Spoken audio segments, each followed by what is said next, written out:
ഈ ഇല നിങ്ങൾ കണ്ടോ? ഈ ഇല ഏതാണെന്ന് നിങ്ങൾക്കറിയാമോ? നമ്മൾ കറി വയ്ക്കാൻ ഉപയോഗിക്കുന്ന ഒരു ഇലയാണ്.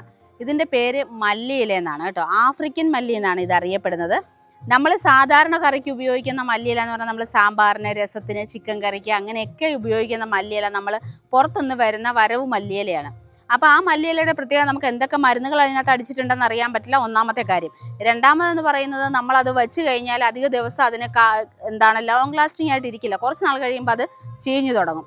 അപ്പോൾ ഇതിൻ്റെ ഒരു പ്രത്യേകത എന്ന് പറഞ്ഞാൽ നമ്മൾ സാധാരണ ഉപയോഗിക്കുന്ന മല്ലിയിലയെക്കാട്ടിൽ ഇരട്ടി സ്മെല്ലുമാണ്. അതേപോലെ തന്നെ ഔഷധ ഗുണങ്ങളും എടുത്തു പറയേണ്ട കാര്യമാണ്. അതോടൊപ്പം തന്നെ കുറേ നാൾ ഈ ഇല ഇങ്ങനെ ഫ്രഷ് ആയിട്ട് തന്നെ ഇരിക്കും. ഇതിൻ്റെ ഒരു ചെറിയ തൈ, ഇതിൻ്റെ സീഡാണ് നമുക്ക് മുളപ്പിക്കുക. അതേപോലെ തന്നെ സീഡ് മുളച്ച് തന്നെ കിളുത്ത് വരും. അല്ലെങ്കിൽ അതിൻ്റെ ചെറിയ ചെറിയ തൈകൾ കൊണ്ട് വെച്ചാലും നമുക്ക് ആ തൈ കിളിപ്പിച്ചെടുക്കാൻ പറ്റും. ചെടിച്ചട്ടിയിലോ സാധാരണ നമ്മുടെ വീട്ടിൽ ഇച്ചിരി സ്പേസ് ഉണ്ടെങ്കിൽ അവിടെയോ ഗ്രോ ബാഗിലോ എങ്ങനെ വേണമെങ്കിലും വയ്ക്കാം. അത് നമുക്ക് നശിച്ചു പോകത്തില്ല. വെച്ച് കഴിഞ്ഞാൽ അധികം പരിപാലനം ആവശ്യമില്ല.